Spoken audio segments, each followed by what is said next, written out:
to learn. Organizations can be just as vulnerable to identity fraud as individuals. In fact, 2 of them have come forward to say they were scammed recently. So one of them is the Mount Desert Island School District, which is currently building a new $58 million K-8 school. Back in January, the superintendent's office received a request from what they thought was the construction company asking to send future payments to a new bank account. It was not the company making the request, it was crooks trying to divert those funds, and it worked. Because last month, the town's bond payment of more than $1 million was sent to that bogus account. However, leaders acted quickly, and those funds have now been recovered. I felt really relieved.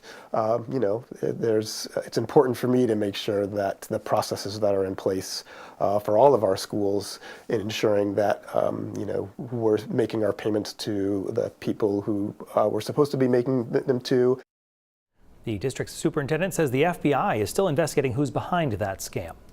Also this week, we learned several nonprofits dedicated to helping animals have also been the targets of scammers. News Center Maine's Pearl Small has that story. It was a great story. It was a great story. It was the story of a donor, Mark Andrew, and his wife, Daisy. They reached out to the Maine State Society for the Protection of Animals, saying they were so inspired by the organization's work, they wanted to donate $2,000. We hear from people all the time that want to help the horses. Assistant Director Carrie LeClaire says when the check arrived in the mail, everything seemed normal. The tracking, it was a Florida address. It was the name of the person that had reached out to us. But a couple of things stood out.